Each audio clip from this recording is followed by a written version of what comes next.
दोस्तों नमस्कार। आशा है कि आप अच्छे होंगे। आज हम बीजेपी सरकार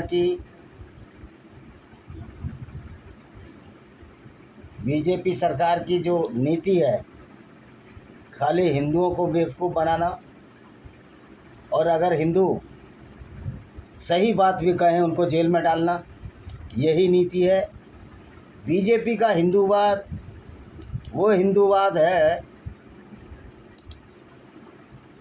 बीजेपी का हिंदूवाद वो हिंदूवाद है जो सिर्फ और सिर्फ उनके हिसाब से फिट होता है। जो उनके हिसाब से फिट नहीं होता वो हिंदूवाद नहीं है। तो दोस्तों, गौतम खट्टर ने सेंट जेवियर फ्रांसिस के खिलाफ जो बोला वो सच्चाई बोली। किताबों में उपलब्ध है कि किस तरह ये व्यक्ति जो नेवारे में पैदा हुआ और जिसको ईसाई लोग संत मानते हैं, किस तरह के ऐसे ऐसे गंदे काम किए जो संतों की दृष्टि से उचित नहीं है।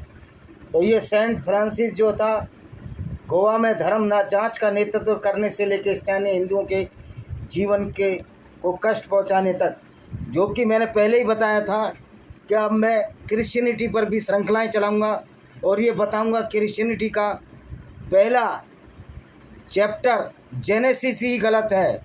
जेनेसिस ही साबित करता है कि क्रिश्चियनिटी एक झूठ का अड्डा है।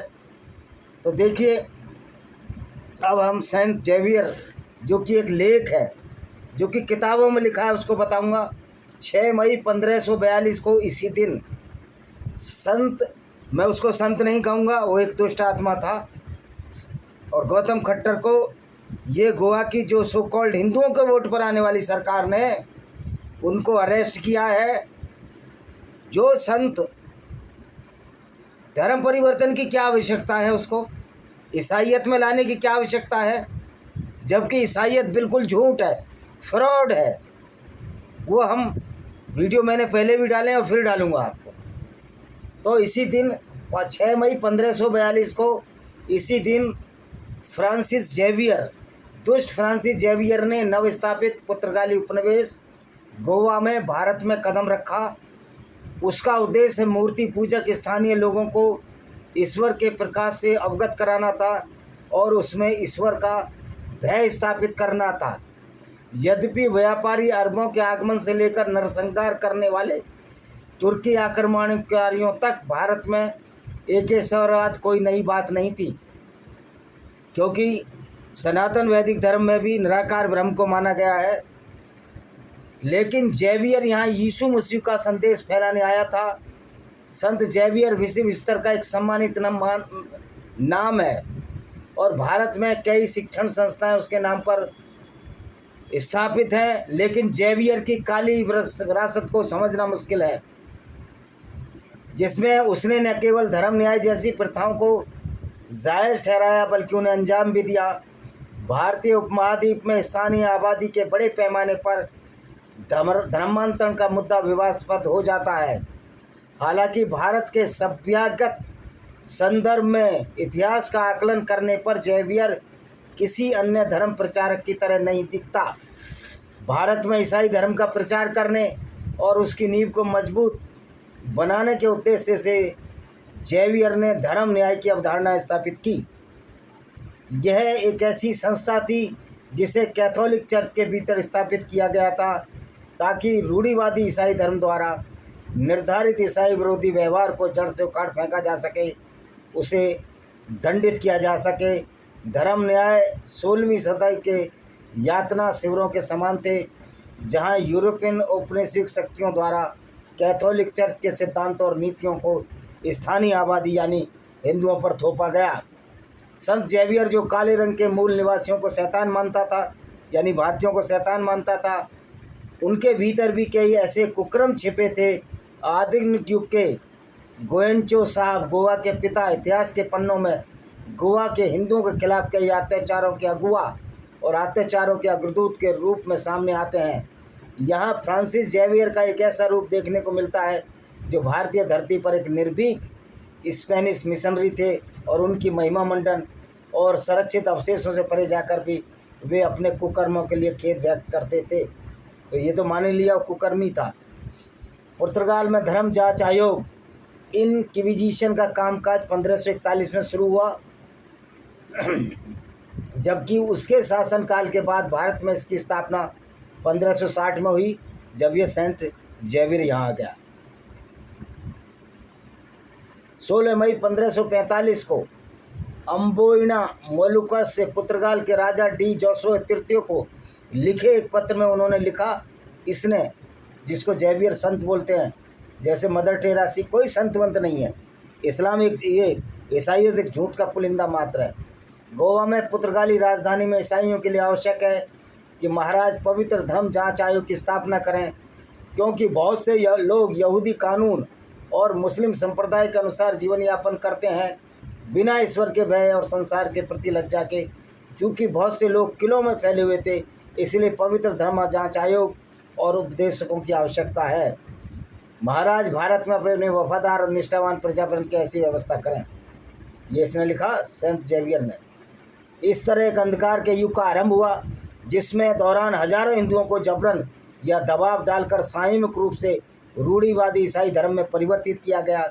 पुर्तगाल में धर्म न्याय व्यवस्था को मुख्य रूप से नव धर्म परिवर्तित ईसाइयों को प्रशिक्षित करने के लिए लागू किया गया, जिन्हें यहूदी धर्म के जबरन परिवर्तित किया गया, ताकि उन्हें अपने पुराने धर्म की प्रथाओं में वापस लौटने से रोका जा सके। अनंत काकबा प्रियोलकर अपनी पुस्तक द गोवन इनक्विजिशन में लिखते हैं, दूसरी ओर भारत में धर्म न्याय व्यवस्था को न केवल यहूदी धर्म से परिवर्तित होने वाले के संबंध में, बल्कि हिंदू और मुस्लिम धर्म से परिवर्तित होने वाले के संबंध में इस तरह की भूमिका निभानी पड़ी। तो फ्रांसिस जेवियर ने अपनी यात्रा के विवरण में लिखा, हम 7 अप्रैल 1541 को लिस्बन यानी पुर्तगाल से रवाना हुए और अगले वर्ष 6 मई को भारत पहुँचे। इस प्रकार हमने यात्रा में 1 वर्ष से अधिक समय बिताया, जो आमतौर पर लगभग 6 महीने में पूरी हो जाती है। पुर्तगाली भारत की राजधानी गोवा पहुंचने के लगभग 5 महीने बाद जेवियर ने ग्रामीण इलाकों का दौरा किया, भारत में ईसाई मिशन के भूगोल और विस्तार का आकलन किया। उन्होंने गोवा का सजीव वर्णन करते हुए एक इसे सुंदर शहर, जो पूरी तरह से ईसाइयों के हाथों में था, बताया था। जेवियर के भारत में आने से पहले ही मिशनरी कार्य शुरू हो चुका था। जेवियर ईसाई धर्म से जुड़े संस्थानों से बहुत प्रभावित हुए, जिसमें फ्रांसिकन मठ, बड़ी संख्या में पादरियों वाले एक भव्य गिरजाघर और गोवा में बन रहे कई अन्य गिरजाघर शामिल थे। भारत में उसके कार्यों में मालाबार में चर्चों के निर्माण के दिए गया संरक्षण शामिल है, जिसका निर्माण स्थानीय नव धर्मांतरित लोगों द्वारा स्वेच्छा से किया गया था। नए चर्च के निर्माण के धन का प्रबंध हिंदू मंदिरों को लूटकर प्राप्त धन को पुनर्निर्देशित किया गया। जेवियर विशेष रूप से एक विशाल और बेहद खूबसूरत पत्थर के क्रास को देखकर मोहित हो गए, जो पूरी तरह से सोने से मढ़ा हुआ था। क्या बोला वो? मैं आपको व्यक्त नहीं कर सकता कि इसे देखकर मुझे कितना आनंद हुआ। ऐसा लगा मानो अविश्वासियों के विरुद्धों के बीच क्रास की शक्ति तय हो चुकी हो। जेवियर की डायरियों में इस तरह के उल्लेख से पता लगता है कि भारतीयों को एक जाति के रूप में कितना नीच समझते थे। दिलचस्प बात है कि वास्को डी गामा ने जब पहली बार केप ऑफ गुड होप का चक्कर लगाया और 1498 में भारत पहुंचे, तो कहा जाता है उन्होंने अलग अलग स्थानों पर क्रास स्थापित किए और इस प्रथा की शुरुआत हुई। गोवा में फ्रांसिस जेवियर एक अस्पताल में रहता था, जो बीमारों की देखभाल करता। अक्सर समाज के लोगों के पापों को सुनने के लिए समय निकालते थे। बीमारियों के अलावा स्थानीय लोग भी अस्पताल के सामने कतार में खड़े होकर संत को अपने पापों को स्वीकार करते थे, जो बहुत ही प्रतिष्ठित थे। अच्छा जी, उसने क्या क्या गंदे काम किए वो बताते हैं। इस प्रकार फ्रांसिस जेवियर पुर्तगाली प्रशासन में तेजी से लोकप्रिय हो गए। उन्होंने समाज के हर वर्ग तक पहुंचकर उन्हें ईश्वर की कृपा का ज्ञान कराया, जबकि बाइबल का ईश्वर एक झूठ का पुलिंदा मात्र है। हालांकि उनके सबसे आसान शिकार ब्राह्मण थे, जो अक्सर उनके धर्मांतरण अभियान में बाधक का कार्य करते थे। जाति व्यवस्था के शीर्ष में रहने वाले ब्राह्मणों के प्रभाव ने तथाकथित निम्न वर्गों का नए धार्मिक मार्ग अपनाने से रोक दिया। पूर्व बीजापुर सल्तनत के मुसलमान और कुछ स्थानीय हिंदू, जो धनी और शक्तिशाली थे, अपनी संख्या, प्रभाव और व्यापार के कारण पुर्तगाली शासकों पर बड़ा प्रभाव रखते थे। इससे वे धर्मांतरण की खामियों से बचे रहे और उन्होंने कैथोलिक शासन के सामने अपने धर्म को छिपाने का कोई दिखावा नहीं किया। हालांकि निचली जातियों को उनकी दयनीय स्थिति और सामाजिक स्तर पर कम प्रतिष्ठा के कारण जेवियर के धर्मांतरण का प्रयास होना पड़ा। फिर भी उपनिवेशित गोवा के इतिहास में ऐसे उदाहरण मिलते हैं जब निचली जातियों ने मिशनरियों के खिलाफ विद्रोह किया और अपने पूरे रीति रिवाज की ओर लौट गई। जेवियर कहता था कि गोवा में एक कॉलेज की स्थापना की गई है जिसमें भारत के विभिन्न हिस्सों से आए लड़कों को इस इरादे से शिक्षा दी जाती है कि अनंत अपने देशों के लिए पुजारी बनेंगे या कम से कम अन्य मिशनरियों के लिए दुभाषिया बनेंगे। जेवियर अपने संस्मरणों में लिखते हैं कि इस कॉलेज को सरकार द्वारा वार्षिक राजस्व दिया जाता है जो मूर्ति पूजक पुजारियों के लिए धन से प्राप्त होता है, यानी यहाँ भी लूटता था ये। संत जेवियर के प्रतिष्ठित जीवनीकार फादर जैन फ्रेडरिक ने में हिंदू धर्म उसके अनेक संप्रदायों के बारे में संत जेवियर के सीमित ज्ञान का जिक्र किया है। संत फ्रांसिस जेवियर का हिंदू धर्म का ज्ञान यदि संभव हो तो मोहम्मदवाद के बारे में उसकी कुछ पक्षपातपूर्ण धारणाओं से भी कम था। यद्यपि पुर्तगाल 40 वर्षों से अधिक समय भारत में रही, फिर उसमें किसी ने भी उस पूजनीय सभ्यता को समझने का जरा प्रयास नहीं किया। अब बताते हैं हिंदुओं के प्रति क्या अत्याचार करता था। हिंदुओं के खिलाफ अत्याचार जब स्थानीय आबादी द्वारा मिशनरियों यानी जो ईसाई धर्म परिवर्तन करते हैं को चुनौती देने के मामले सामने आए तो पुर्तगाली गवर्नर यह सुनिश्चित किया कि विधर्मी उल्लंघनकर्ताओं को दंड और सुधार का सामना करना पड़े। हिंदू आबादी को उसकी औकात दिखाने के इरादे से धर्म न्याय का युग शुरू हुआ। इस दौरान गोवा की स्थानीय आबादी विशेषकर हिंदुओं के विरुद्ध कई अत्याचार किए गए जिन्हें हर संभव तरीके से बड़ी संख्या में ईसाई धर्म में परिवर्तित किया गया। बपतिस्मा या बैप्टिज्म जिसको बोलते हैं के अलावा पुर्तगालियों ने मंदिरों को नष्ट किया और हिंदू मूर्तियों को तोड़ फोड़ दिया। इस नए धर्म को थोपने के विरोध में पारंपरिक सांस्कृतिक प्रथाओं को प्रोत्साहित किया जिसके कारण संत जेवियर पूजनीय व्यक्ति के रूप में उभरे। पुर्तगाली शोधकर्ता एंटोनियो जोस सराइवा के अनुसार हिंदुओं को ही सबसे अधिक सताया गया और उन्हें उनके धर्म के कारण दंडित किया गया और उसका अनुमान है कि सजा पाने वालों में 74% से भी अधिक पर जेसुइट द्वारा धर्मांतरण किए जाने के बाद भी हिंदू रीति रिवाजों का पालन जारी रखने का आरोप लगाया गया। 1578 से लेकर 1588 तक भारत में रहे इतालवी यात्री और व्यापारी फिलिस सेसेटी ने लिखा कि चर्च के पादरियों में हिंदुओं पर उनके पवित्र ग्रंथों का हवाला देने अपने धर्म का पालन करने का आरोप लगाए। वे लिखते हैं कि उन्होंने हिंदू मंदिरों को नष्ट किया, लोगों को इतना परेशान और प्रताड़ित किया वो बड़ी संख्या में शहर छोड़कर चले गए क्योंकि वे ऐसी जगह पर नहीं रहना चाहते थे जहां उन्हें कोई स्वतंत्रता नहीं थी और यदि वो अपने पूर्वजों की देवताओं की पूजा करते तो उन्हें कारावास यातना मृत्यु का सामना करना पड़ता। पुर्तगालियों के गोवा में आगमन से लेकर 1566 तक 160 हिंदू मंदिरों को ध्वस्त किया गया। 1566 और 1561 के बीच फ्रांसीसी मिशनरियों द्वारा चलाए गए एक जबरन अभियान में उत्तरी गोवा में लगभग 300 हिंदू मंदिर नष्ट किए गए। साल से दक्षिणी गोवा में धर्म जांच के दौरान ईसाई अधिकारियों द्वारा लगभग 300 अन्य हिंदू मंदिरों को नष्ट किया गया। पुर्तगाली पत्र अक्सर अपनी बस्तियों में सभी हिंदू मंदिरों को ध्वस्त करने या जलाने का दावा देते हैं। सितंबर 1774 में पुर्तगाल के मंत्री मार्कोज डी पोम्बलम ने सुधार लाने के उद्देश्य से कानून पारित किया जिससे धर्म जांच की प्रथा लगभग समाप्त हो गई और अनंत 1820 में से पूरी तरह समाप्त किया गया।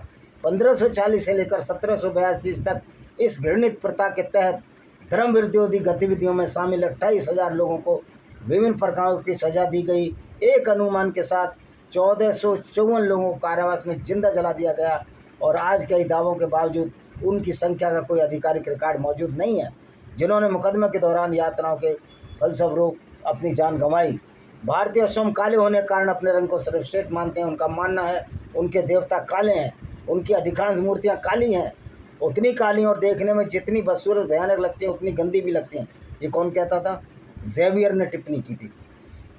प्रियोलकर ने जेवियर के नेतृत्व में चलाए धर्म में न्याय के युग को धर्म युग को क्रूरता, अत्याचार, अन्याय, जासूसी, ब्लैकमेल, लोभ, भ्रष्टाचार, विचार और संस्कृति का दमन, अंधविश्वास को बढ़ावा देने का युग बताया है। वे कहते हैं जब भी कोई भारतीय लेखक गोवा की सच्ची कहानी बताने का प्रयास करता तो उस पर आसानी से छिपे उद्देश्यों से प्रेरित होने का आरोप लगा दिया जाता। इतिहासकारों ने जेवियर द्वारा नियोजित और साम्राज्य द्वारा स्वेच्छा से वित्त पोषित धर्म परिवर्तन के भयावह कृत्यों का दस्तावेजी करने का प्रयास किया है। उन्होंने भारत में जेवियर के आगमन को गोवा के धर्म न्याय के इतिहास में महत्वपूर्ण मोड़ बताया। धर्म न्याय द्वारा पोषित धार्मिक कट्टरता और धर्मांतर ने साम्राज्य की नींव को मजबूत किया, जिससे हिंदू आबादी को अपने बल के नीचे कुचल दिया। तो ये था संत जेवियर फ्रांसिस, जिसके नाम पर एक चर्च बना हुआ है, जिसने कितने लोगों को जिंदा जलाया? 1454 लोगों को कारावास में लगभग जिंदा जला दिया। इसकी वजह से, क्योंकि जो सेंट जेवियर फ्रांसिस जो भारत आया था, जो एक दुष्ट प्रवृत्ति का था, और इसके लिए आप गौतम खट्टर को पकड़ते हैं। अरे भाई, आप इतिहास नहीं बदल सकते प्रमोद सावंत जी। और ये बीजेपी हिंदुओं का नाटक करती है। बीजेपी के लोग नाटकबाज हैं, पाखंडी और ढोंगी हैं। इनको हिंदू धर्म की कोई नॉलेज नहीं है। इसलिए हिंदुओं को अपनी रक्षा के लिए स्वयं खड़ा होना पड़ेगा।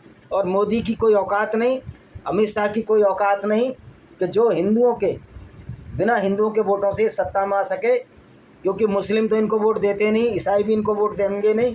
और मैं ईसाइयों से आह्वान करना चाहता हूँ, जो भारत में ईसाई बन गए हैं, भाई बाइबिल का पहला चैप्टर ही झूठ है, फ्रॉड है, जेनेसिस। तो फिर आप ईसाई किस लिए बन रहे हैं?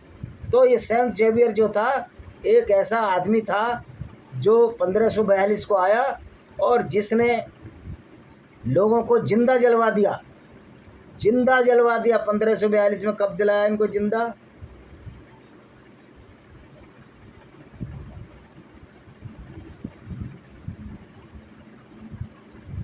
ये देखो, हिंदू मंदिरों को नष्ट किया। 1554 में लोगों को कारावास के अनुसार जिंदा जला दिया गया। ये 1540 से 1782 तक 28,000 लोगों को इस सेंट जेवियर फ्रांसिस की वजह से हिंदुओं को यातनाएं दी गई। और प्रमोद सावंत भी उस संत जेवियर फ्रांसिस का एक मुखौटा बनकर सामने आ रहा है, जो गोवा का मुख्यमंत्री है।